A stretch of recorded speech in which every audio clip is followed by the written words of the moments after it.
Hello दोस्तों, प्रणाम। पहला स्वागत है आप सबका एक बार फिर से मेरे ब्लॉग में। तो आज के ब्लॉग की शुरुआत मैं कर लेती हूँ सुबह सुबह। तो अभी घर का सारा काम निपटा के मैं हो गई हूँ खेत जाने के लिए तैयार। खेत पहुंचकर मम्मी और मैं कर लेते हैं यहाँ पे धान की मड़ाई। आज हमारे धान की छोटी सी ढेरी है। आज का मौसम कुछ इस प्रकार से हुआ है, चारों ओर कोहरा लगा है और बादल भी लगे हैं आसमान में। दिन तक क्या पता बारिश भी आ सकती है। उधर पारथा बौंदा नाक की साइड से तो बहुत ज़्यादा कोहरा लग रखा है। मम्मी यहाँ पे पराल छटका लेती है और मुझे काटना है। खेत के नीचे ऊपर साइड हमने हरे धान छोड़ रखे थे, तो आज इनको भी काट के मान के घास ले जाएंगे घर भैंस के लिए। यहाँ पे ये लड़की अभी आ रही है, इसको तो कोई होश नहीं रहता है कि खेतों का काम लगा है।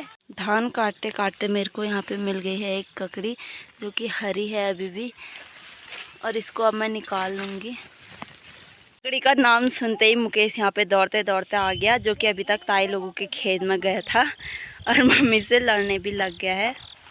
लाइट का कोई भरोसा नहीं है, इसलिए राखी और मैं और मम्मी धान से भूसा अलग खेत में ही कर लेते हैं। रोज़ बारिश होने की वजह से दिन में भी लाइट आ रही है जा रही है, इसलिए घर जाके बहुत ज़्यादा काम बढ़ जाता है हमें। इधर वाले खेत में ताई भी आई है धान मारने, और ताई अपने साथ लाई है दीदी को भी। जबकि ये ससुराल से आ रखी है, फिर भी इसे मायके में चैन नहीं है। 2 दिन रेस्ट करने की जगह काम काम लगी है। धान मारने के बाद अब हम जा रहे हैं दूसरे खेत में, और उस खेत में हम काटेंगे धान। इस वाले खेत में आकर लगभग आधा खेत धान काट लिया है मम्मी ने और मैंने, और अभी लगभग 11 बज रहे हैं और तेज़ धूप भी लग गई है। इस वाले खेत में भी पूरा धान काटने के बाद अब हम जाएंगे घर के लिए, और टाइम हो गया लगभग 1:30 बज गए हैं दिन के। भूख भी लगी गई है थोड़ा बहुत।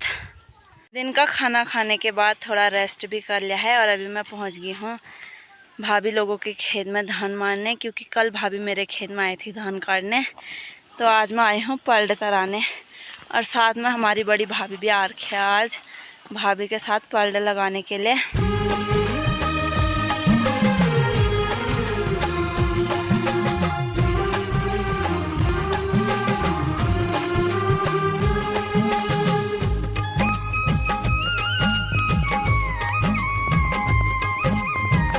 यहाँ पे ताई लाई थी घर से खाजा, जो कि इस बार के नए धान से बना रखे हैं। यहाँ पे खेत में ना जनसंख्या बहुत ज़्यादा बढ़ गई है धान मारने वालों की, तो यहाँ पे तिरपाल छोटा पड़ गया है। और यहाँ पे ताई हमारे यहाँ पे पराल छटका रही है, और मैं यहाँ पे डाल लेती हूँ पराल सुखाने के लिए, क्योंकि जगह कम है तो कुछ ना कुछ एडजस्ट तो करना ही हुआ। धान मारते मारते अभी टाइम हो गया है 5 बजे, और यहाँ पे हमारा हो गया है टी ब्रेक। 5 मिनट का काम हो या 1 घंटे का या फिर पूरे दिन का, चाय ज़रूर पीना हुआ। और एक कुत्ता आज खेत में भी पहुंच गया। खेत में क्या, ये हर जगह पहुंच जाता है लबरा की तरह।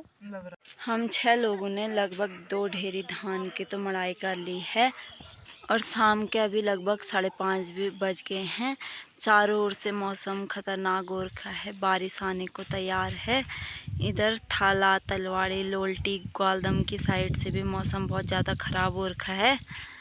झंगोरे की बालियों को पकने में भी लगभग 1 हफ्ते का टाइम लग जाएगा, जिसके बाद झंगोरे की फसल भी एकदम तैयार हो जाएगी। हमारे इलाके की साइड 2 प्रकार के झंगोरे की फसल बोई जाती है।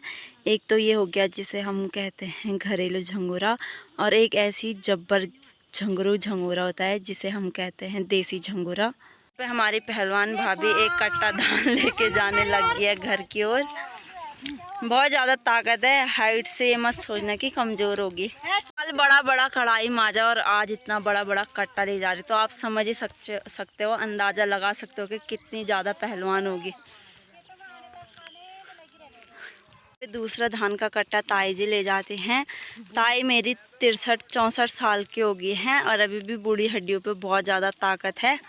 यहाँ पे भाभी को भी टाटा बाय बाय करने के बाद मैं चले जाती हूँ अपने खेत की ओर।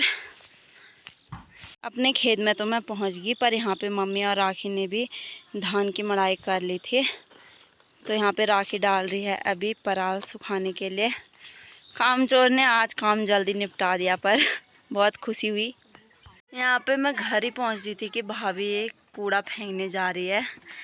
यहाँ पे अच्छे से पोज देते हुए यहाँ पे अंधेरा भी हो गया है और राखी ने बना ली है सब्जी और सबको चाय भी दे दी है। इसके बाद मेरी ड्यूटी है रोटी बनाने की।